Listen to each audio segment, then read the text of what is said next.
Bien, los tratamientos y los diagnósticos realmente no siguen el procedimiento o la razón o la ciencia que sigue cualquier otro tratamiento diagnóstico médico. Tristemente es así. Cuando uno se rompe una pierna, se hace una radiografía, se ve que está el hueso roto, no hay más que discutir, ¿no? Cuando uno tiene una gripe, pues por los signos y los síntomas uno decide pues, que tiene una gripe y hay pruebas, ¿no? En psiquiatría no existe eso, ¿no? Entonces es muy difícil discutir.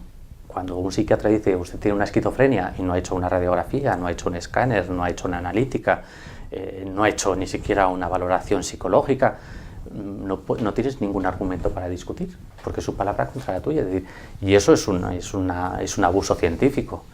Y en cuanto al tratamiento, pues todos los tratamientos médicos pues también siguen una serie de criterios, ¿no? Y son criterios que son criterios legales, no son criterios que impongo yo o que impone la ciencia médica, son criterios legales, ¿no? Entonces hay que cumplir la beneficencia, es decir, tiene que ser un tratamiento que beneficie al paciente y no lo perjudique, la no maledicencia, es decir, que no sea un tratamiento perjudicial, la eficacia, la eficiencia, la indicación, la justicia y por último el consentimiento informado. Entonces, normalmente en casi todas las patologías físicas o orgánicas nos encontramos con que sí que se suelen cumplir estos criterios, pero en psiquiatría no. En psiquiatría estamos viendo que muchos medicamentos que se están utilizando son más perjudiciales que beneficiosos, ¿no? Incluso pues, eso se puede ver, por ejemplo, que en la evolución de los pacientes empiezan con una depresión bastante leve y terminan con un trastorno bipolar. Y dice, bueno, ¿cómo es posible que una depresión se transforme en un trastorno bipolar? ¿Y cómo puede ser que esto ocurra cuando encima ha estado en tratamiento? Dice, pues se supone que el tratamiento, si no cura, por lo menos previene el deterioro. Y sin embargo, lo que estamos viendo habitualmente es que no solo no se previene el deterioro, sino que encima aparecen mutaciones, entre comillas, de patologías que no son comprensibles. Abuso de la doctrina de riesgo. ¿Qué significa esto? La doctrina del riesgo es que normalmente en los sistemas de corrupción hay varias teorías científicas que explican la corrupción. Una de las teorías es que yo puedo ser corrupto en tanto en cuanto haya muy poco riesgo de que me pillen. Entonces, en la psiquiatría lo que ocurre es que no siguiendo un procedimiento lógico de diagnóstico ni de tratamiento, no siguiendo los procedimientos adecuados de internamiento o de tratamiento involuntario, hay muy poco riesgo de que el psiquiatra se vea comprometido legalmente. Entonces parece como que tienen una sensación de impunidad, ¿no? No me van a pillar y si me pillan voy a poder salir y aunque haya un procedimiento judicial al final no me va a pasar nada. Entonces parece como que viven con mucha tranquilidad de ánimo de que no les va a pasar nunca nada. Y eso es a lo que me refiero, es uno de los abusos que se tiene con los pacientes. El psiquiatra parece que está muy cómodo tal y como está funcionando y parece que percibe muy pequeño el riesgo de que personal o profesionalmente se comprometa. En caso, por ejemplo, de que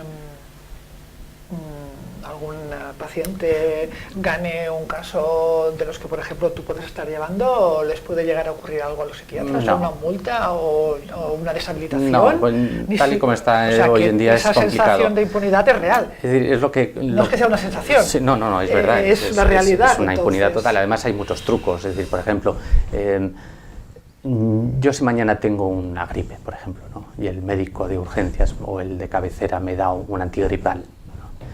Si mañana se me hinchan los labios y los ojos, digo, oye, tengo una reacción alérgica, me han dado un medicamento que me ha producido una alergia, voy a urgencias, me lo tratan y ya está, no hay más problema. Se puede denunciar a la Agencia Española del Medicamento pues con una reacción al medicamento y ya está. La experiencia de la vida diaria les ha enseñado a que para que eso no ocurra, para que nadie les pueda echar la culpa de que un medicamento produce una serie de efectos, lo ideal es mezclar varios. Yo a un paciente le doy 3 medicamentos, pase lo que pase, nadie va a poder decir qué medicamento de los 3 ha creado ese malestar. ¿De verdad? ¿Es así? Bueno, parece que es así. Si no, no tendría sentido que se utilicen, por ejemplo, mezclados 2 neurolépticos. O usas uno o usas otro, porque usas 2 al mismo tiempo. Antipsicóticos. Hay pacientes que toman 2 y 3 antipsicóticos distintos.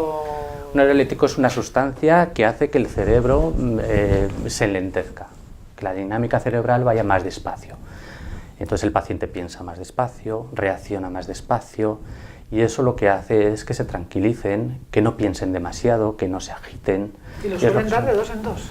¿Dos distintos? Bueno, no siempre, pero en muchas ocasiones lo que vemos es que se mezclan varios. ¿Y un antipsicótico?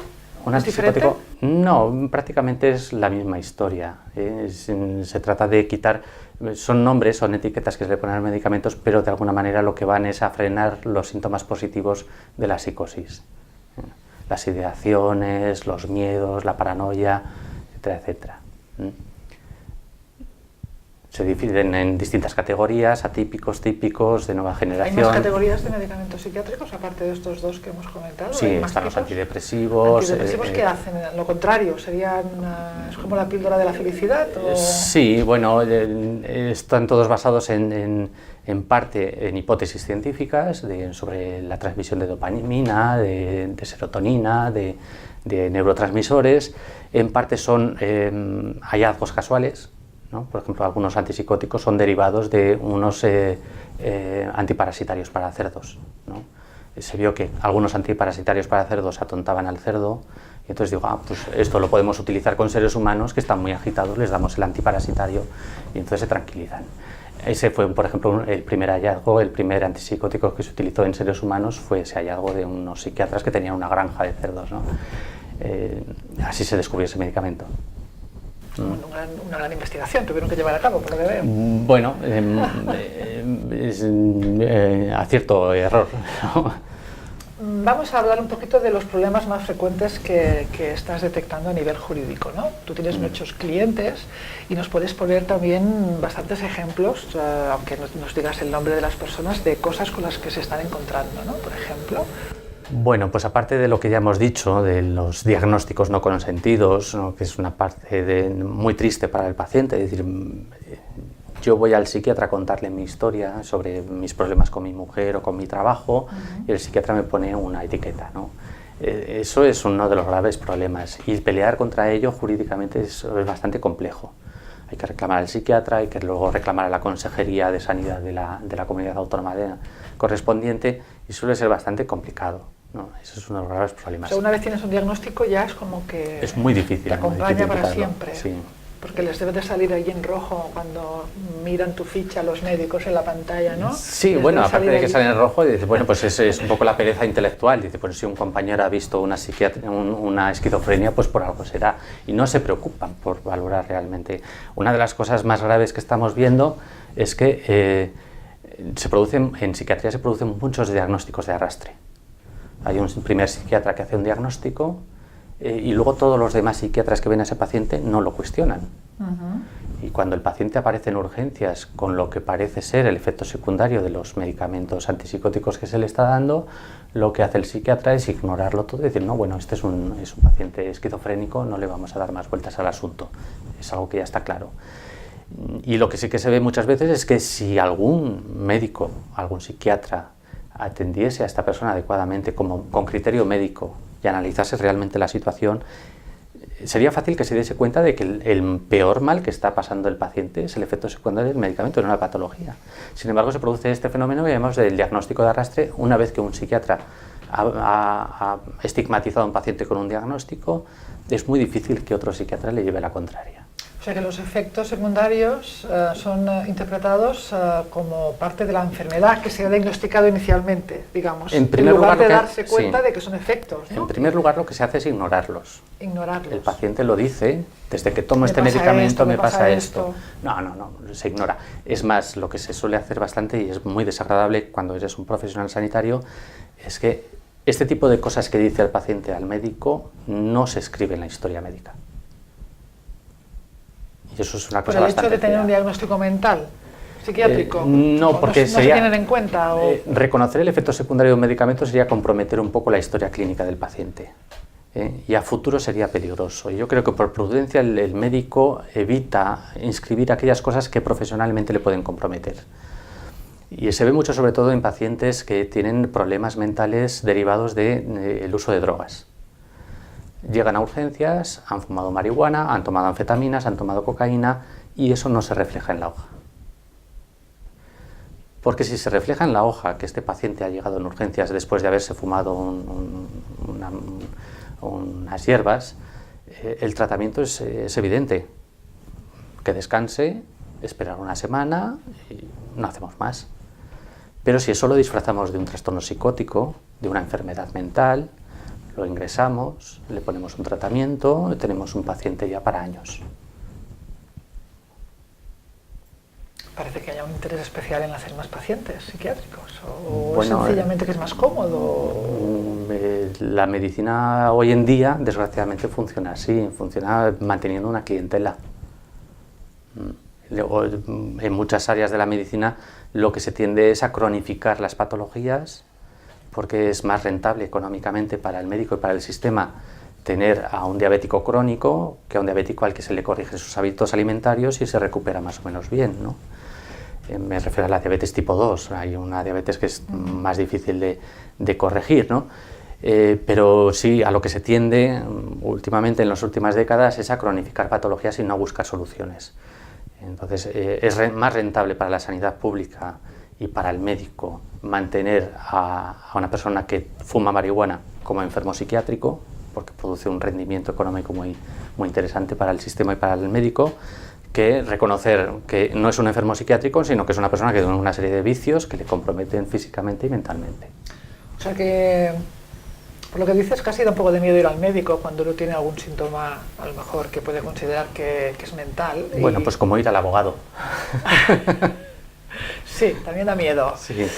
Pero no, lo decía porque igual cuando uno tiene, un familiar suyo, uno tiene síntomas que dices que me está ocurriendo, ¿no? Iría al psiquiatra, iría al médico. Quizás es mejor plantearse directamente ir a un psicoterapeuta, a un psicólogo, para hablar de estas temáticas. Lo digo porque si uno va al médico y automáticamente te manda al psiquiatra y entras en una rueda de este diagnóstico que estás contando, casi el primer consejo que podríamos dar es decir, empezar la rueda por otro lado, o también acabaría en el mismo sitio.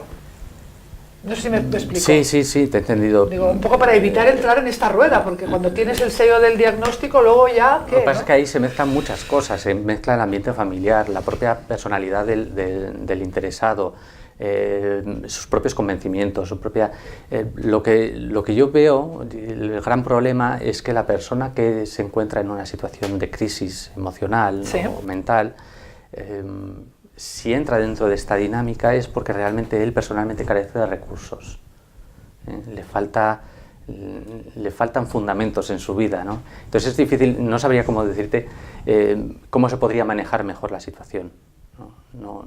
Evidentemente, bueno no es ir a un psiquiatra, igual que no es bueno ir a un cardiólogo o no es bueno ir a un abogado, es decir, siempre es un mal menor, ¿no? O un mal necesario, ¿no? Un mal necesario. Y lo ideal sería no tener que ir nunca ni a un juez, ni a un psiquiatra, ni a un abogado, ni a nada. El por qué se llega a esa situación, pues tampoco sería fácil de resolver, ¿no? It's time for two. It's time for two. It's time for two. It's time for two.